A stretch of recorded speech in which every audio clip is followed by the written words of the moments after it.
نحمده ونصلي ونسلم على رسوله الكريم أما بعد فأعوذ بالله من الشيطان الرجيم بسم الله الرحمن الرحيم وهو الذي خلق الليل والنهار والشمس والقمر كل في فلك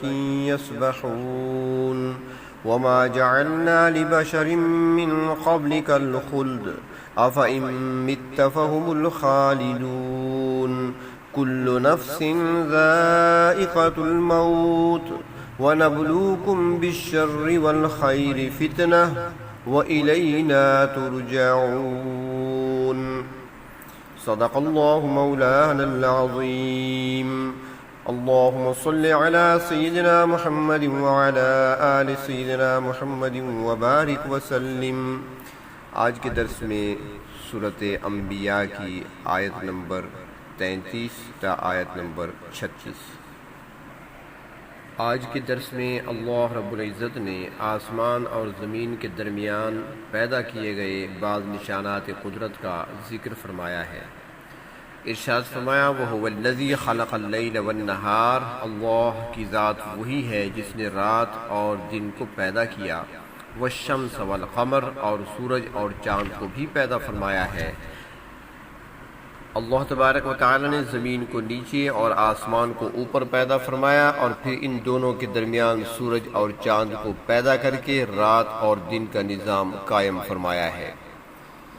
زمین کے ایک حصے پر رات ہوتی ہے تو دوسرے حصے پہ دن ہوتا ہے، اور اسی طرح رات اور دن بدل بدل کر ہر حصہ زمین پر آتے رہتے ہیں۔ زمین کے کچھ حصے ایسے بھی ہیں جہاں رات اور دن بہت لمبے ہوتے ہیں، ایسے مقامات بھی ہیں جہاں پر 6 ماہ کی رات اور 6 ماہ کا دن ہوتا ہے،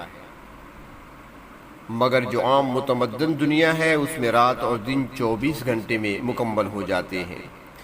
کبھی دن بڑے ہوتے ہیں تو راتیں چھوٹی ہوتی ہیں، اور کبھی راتیں بڑی ہوتی ہیں تو دن چھوٹے ہوتے ہیں، اور دن رات کی اس کمی بیشی میں بھی اللہ رب العزت کی حکمتیں چھپی ہوئی ہیں۔ سورج اور چاند کی گردش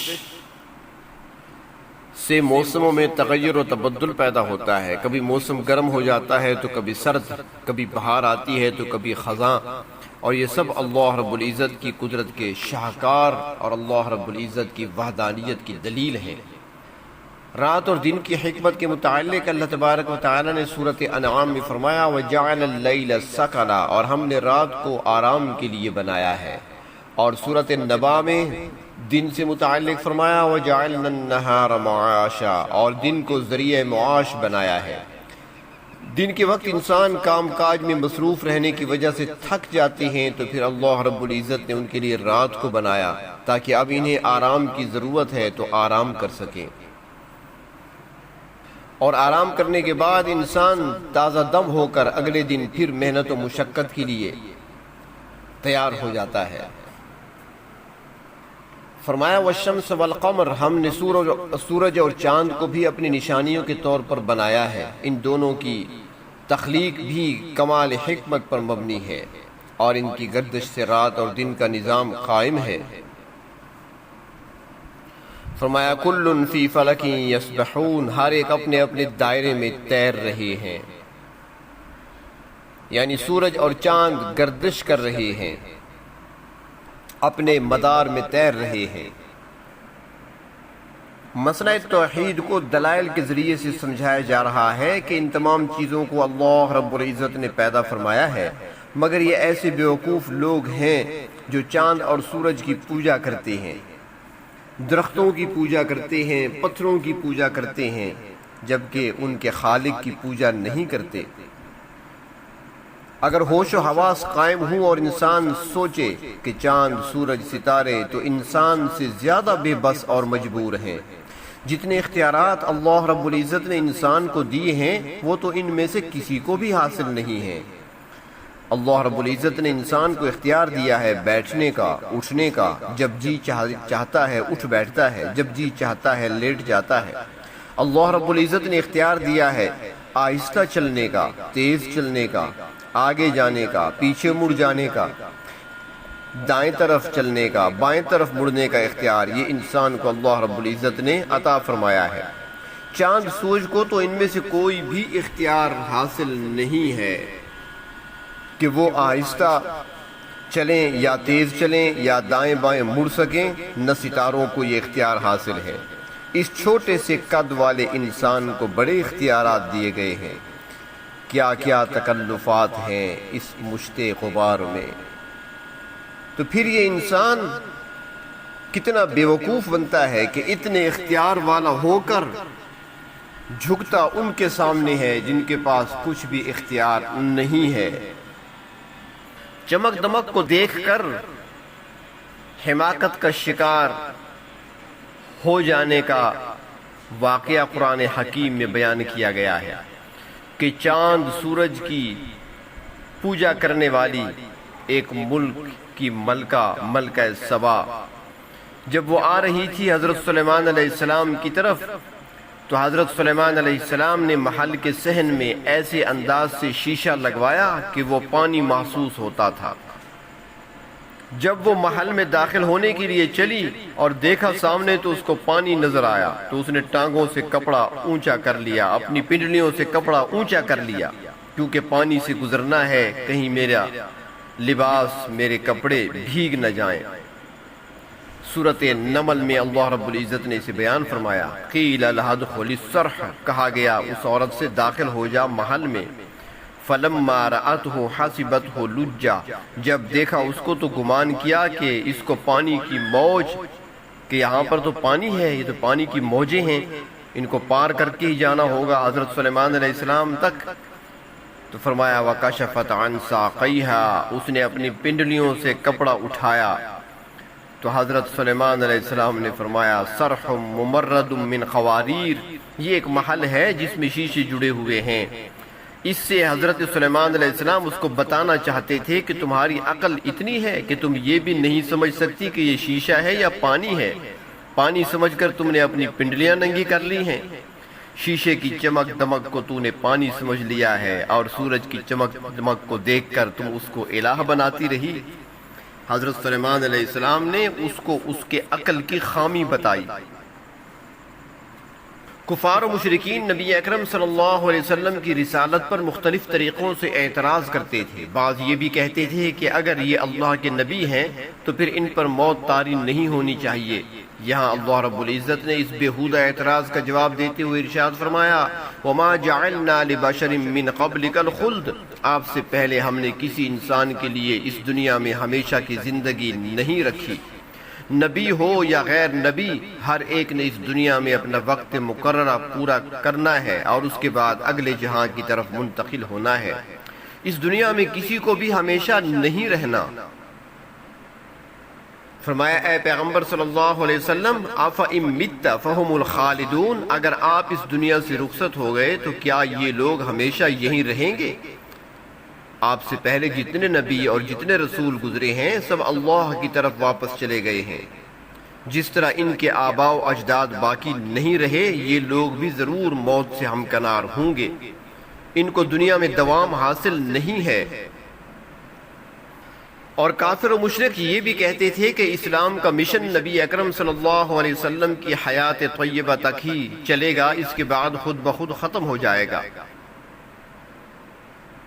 تو فرمایا کہ اگر آپ وفات پا جائیں گے تو کیا انہوں نے ہمیشہ رہنا ہے؟ نہیں، بلکہ کل نفس ذائقۃ الموت، ہر جان نے موت کا ذائقہ چکھنا ہے۔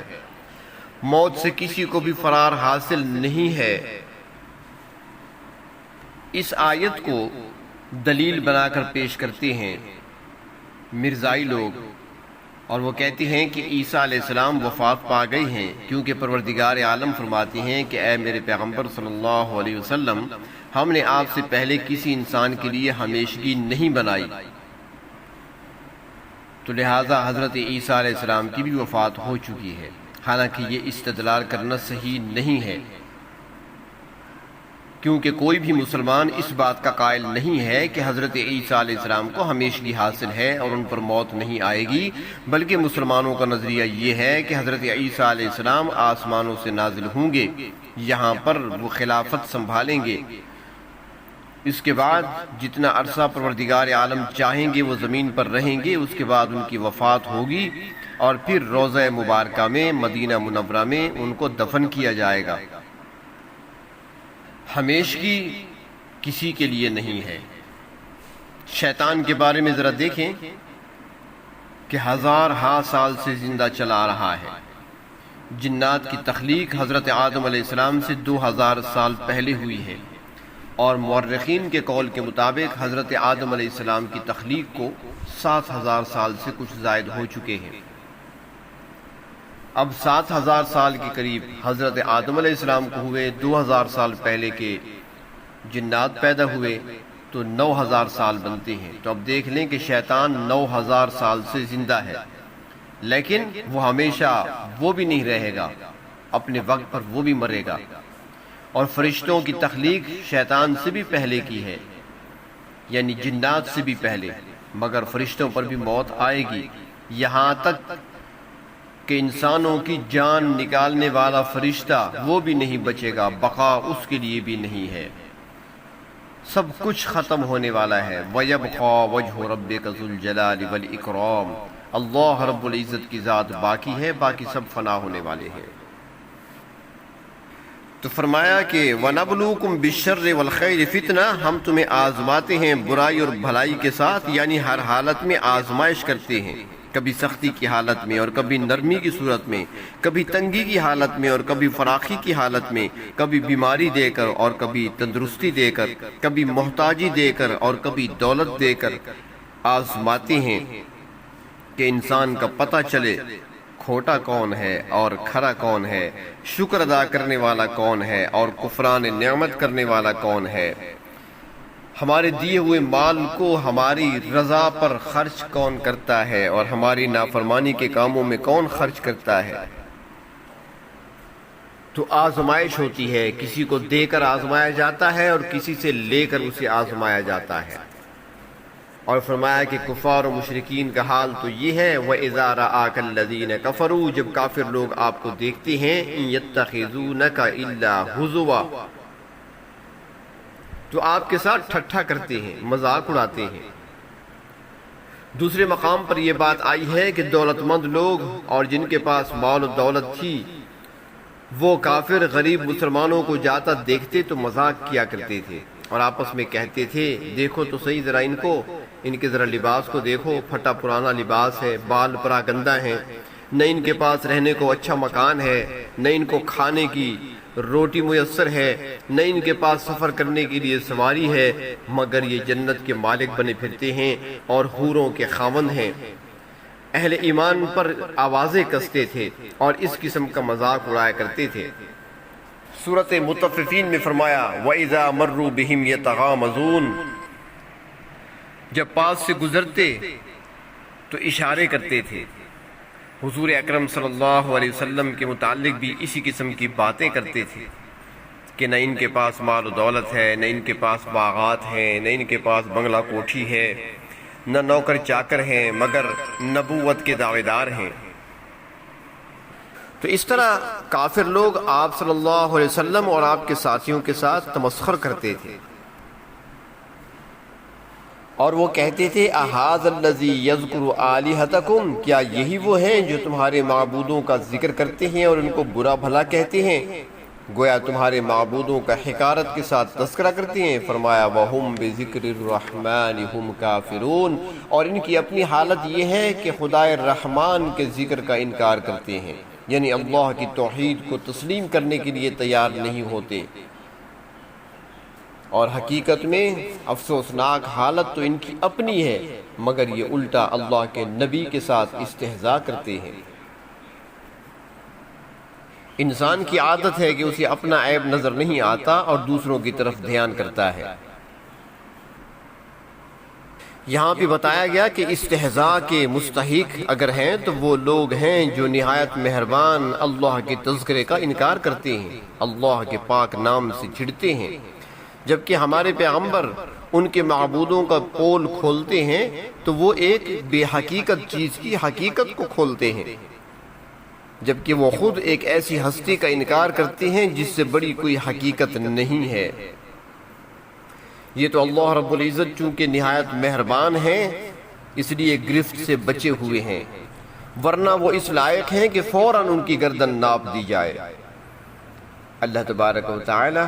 قرآن حکیم کو سمجھنے اور اس پر عمل کرنے کی توفیق عطا فرمائے۔ اللہ رب العزت ہمیں اپنے مقربین کے نقش قدم پہ چلائیں اور کفار و مشرکین کے نقش قدم پہ نہ چلائیں۔ وآخر دعوانا ان الحمد للہ رب العالمین۔